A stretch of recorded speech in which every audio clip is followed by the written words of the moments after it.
ข้าวป่าท่านผู้ชมทายสบายดีมัดสุขุสุคนวันนี้เปลี่ยนบรรยากาศเด้อมากินข้าวป่าใส่น้องแปวมานี่น้องแปวน้องคก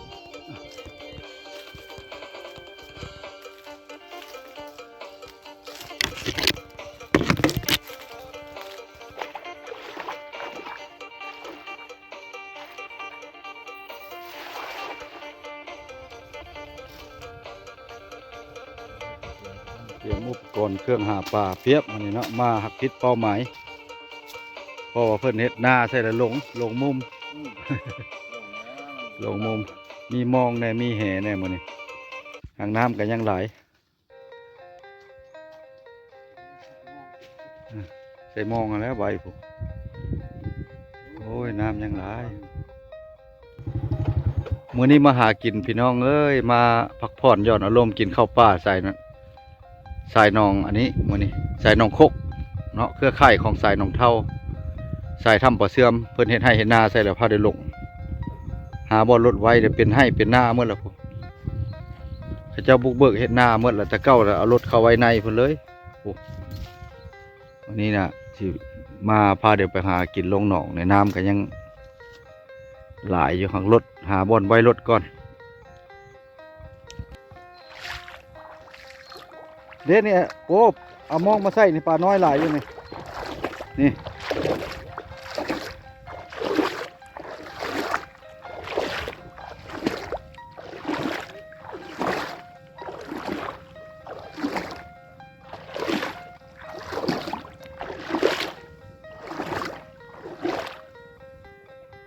มาหน่อยไหมบอรถผุนเลยอย่างนั้นจึงมาเอาเลาะมาก่อน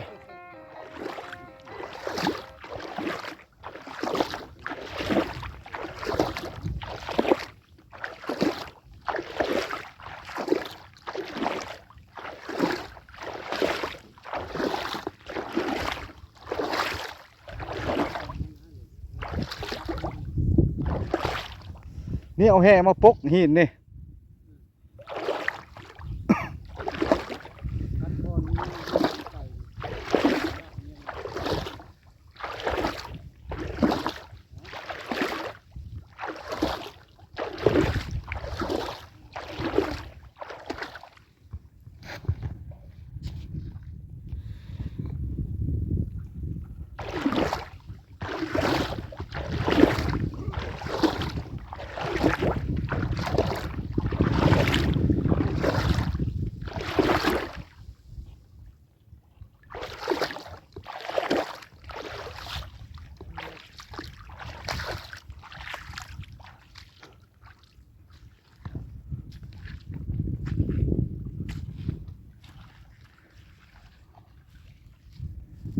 เพิ่นบัดสิไปทางนั้นบัดไปให้ไปสังโอ้ย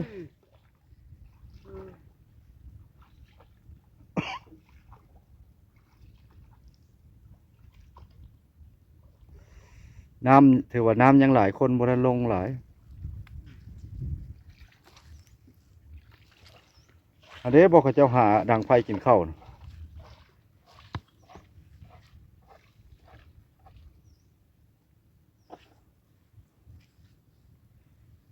ไปลงโกนห้วยสิโยท่วมหัวพุ่นแล้ว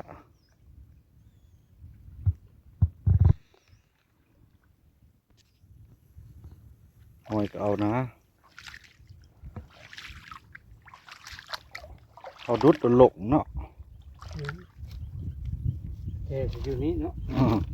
แท้แต่ยุนี้บอลมาหาเพราะว่าหลงบอลขี้เจ้าของ ลงขี้เจ้าของแล้วประวาน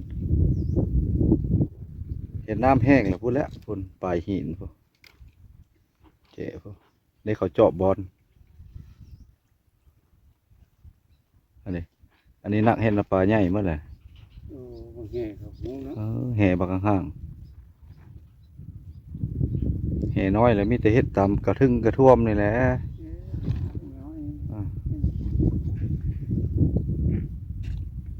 เป็นนั่นแหละมันก็มีแล้วอันสายหัวมันเป็นข้ามมันเลยมันจะมีบัวนี่จะเข้า เลย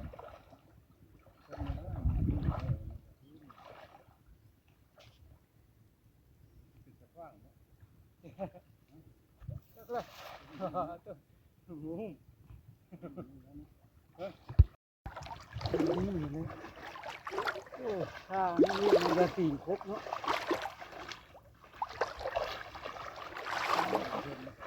ไปตุ้มแหน่นี่ขึ้นพอแห้งเลยเนาะ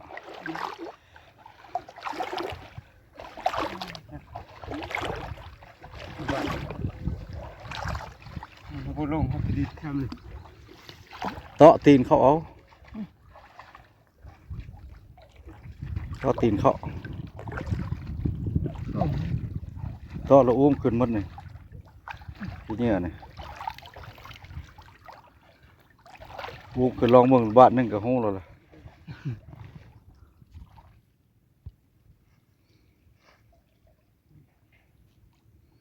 นี่วะ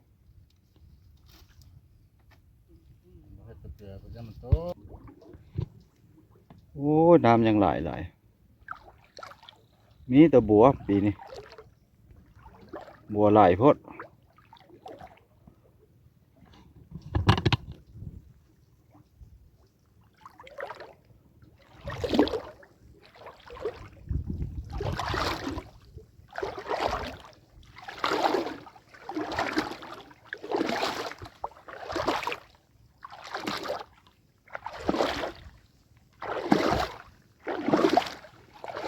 กินข้าวกับแจ่วบ่มันโอ้หัวบัวหลายเนาะปีนี้เนาะ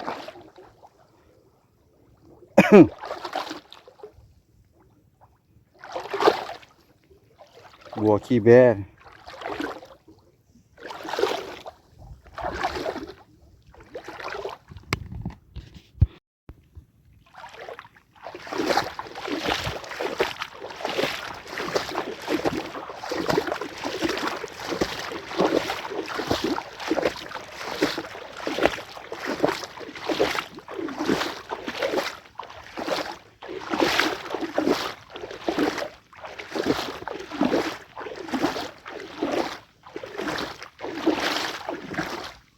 เป็นอะไรป่ามันอยู่ในหมดบ่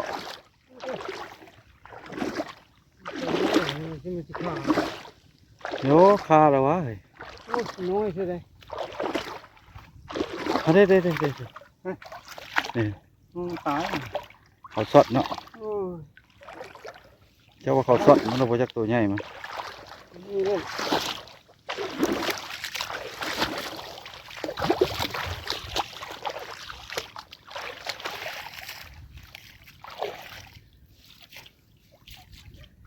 อยู่ในนี่แหละ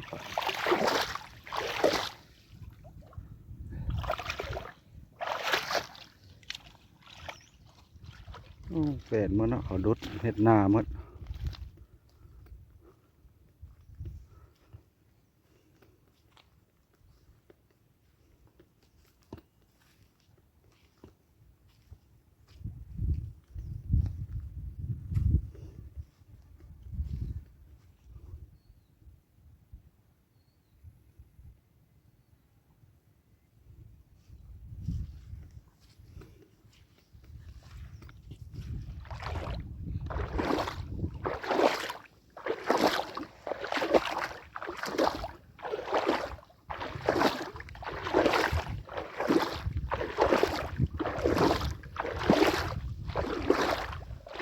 เป็นไงได้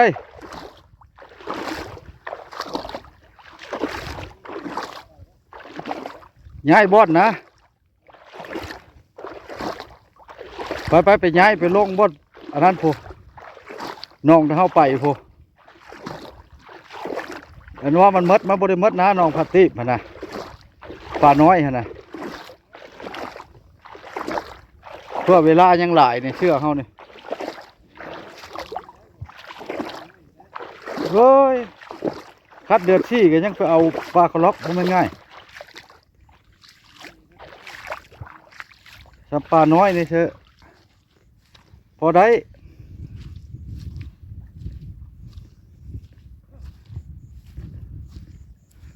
บ่เข้าท่าแล้วขึ้นไปว่าสินอนแล้วได้ ผ่าหัวหน้าหัวหน้า อย่ามา แนวอันบ่ทันได้มีไผลงเนาะน้ำมันบ่แม่นง่ายจะนั้นบัดมาบัดบ่ได้กินข้าวกับหยังซะ แน่นอนเลย ป่าน้อยกันท่อพี่สังนี่ก็บ่มี พอแค่ได้ปุ๊นี่นะตัวตาย ไปหนองพาติหนองเฮีย จะบุ หนองเฮียก็เข้าไปในพุ่นแหละ ไปพอมันยังเว้น อันนั้นแหละบอกเรานะมั้ย ไปเลย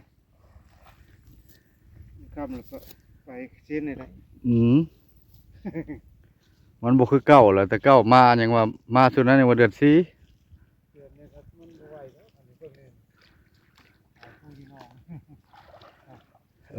ง เห็นแต่ไทยถ้าอันบักสีเมียบักสีแล้วไปขายคู่มื้อแต่บ้านกับเจ้าน่ะพวงหนึ่ง20,000กลางเว้นแล้วเขาเจ้าบ่ได้หากูมองซะพอบ้านเอิ้นแห้งเนี่ยบ่ได้ยินได้หั่นน่ะ ผู้เลยเด้ กูมอง ตุ้มทีนี้จน ปกบ่รู้หินตัวนี้นี่ป้าเคยอยู่แต่เก่าเฮาเคยมานะฮะปึกเอาจากบ้านเนี่ยเอาเนาะเอาลองเบิ่งเอาได้ฮะป่าน่ะมันเรื่องมีแล้วมีป่ามันยังอยู่ทั่วทิพย์คนบ่ทันได้ลงแค่แม่นมีแฮใหญ่ๆแล้วอันกวบอันนี้ละได้กวบตามบัว ตัวนึงเอาให้เพิ่นแค่ข้องเพิ่นแหละ ใหญ่เติบบ่ โอ้ยคนดำนี้นี่แหละ เอากวมก็คักเด้อโอ้ยดึงมาทางพี่เนี่ยทางซ้ายมือพี่ เปลี่ยนขึ้นเนาะ ดึงเข้ามาไว้ในแม่หินมันเป็นหูเป็นถ้ำได้เฮาแต่เก่าเขาเคยได้ปลาข้อได้อน่ะ โอ้โห น้องอันนี้เฮาเลยแต่เก่าอยู่ เลิกเติบได้ เพิ่งง่าย ตอนอันมันบ่ได้เฮ็ดนาหั่นถ้าเฮามาแถวนี้ได้อยู่ โอ้ เฮามันบ่แม่นนักหาป่าสปอร์ตแล้วน้ำหลายป่ามันมีอยู่แล้ว น้ำบ่ทันแห้งจัด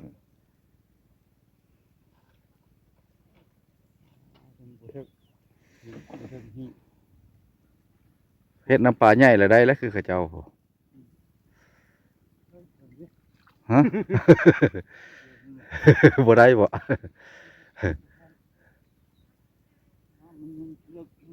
มันบ่มีไผลงเขาถามเคยปีก็เว้าไปแล้วใส่มองเราเว้ายัดคนบ่ทันลงเราเว้าแต่ว่าน้องอันตะไกลเลยจังหมดเราไปก็บ่ได้มันหมดเลยเห็นไปเล่มปลาน้อยเราไปหนองพะติบหนองมะเฟืองเนาะถามเซียนกับเจ้านี่หนองมะเฟืองเข้าไปทางอันนะฮะข้างฮะถ้าเฮาอันเฮที่ไปหานี่พอได้ก็บ่ว่าดอก อันนี้มันป่ามันอยู่ทั่วทิพย์ เยอะก็ได้กินกันยังใครนะอันนี้ก็ อ่า เอายูทูบเบอร์มานำเนาะ โอ้จานเตี้ยจานเตี้ยเขาบ่ชื่อหน้าดอกไก่เป็นได้หลายเติบบ่ หล่อแล้วเนาะ อ่า กิน พอได้กินอยู่เนาะ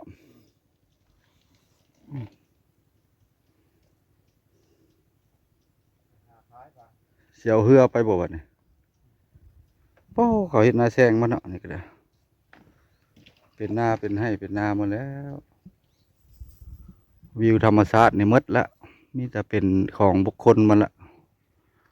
เป็นให้เป็นนาหมดละต่อไปฉันเลี้ยงปลากินนะจังสิได้กินนะแต่เก้าเสยโยโอ้พักกระโดดน้ำมาเนี่ยฮะงามแต่แท้ได้ฮะกระโดดน้ำวิโลนี้ก็ไปหนองไม้ท่านผู้ชมเพราะว่ามันบ่มีป่าเนาะต่อเอพิสองเด้อท่านผู้ชมต่อคลิปที่2เนาะมันยาวโพดไปหนองพาทิพย์บัดนี้ติดตามเบิ่งเนาะคลิปที่2พี่น้องน้องนี้ล่ะบ่ได้กินเนาะไปก่อนพี่น้องวิโลนี้ก็ขอหยุดพักนี้ไว้เพียงส่ำนี้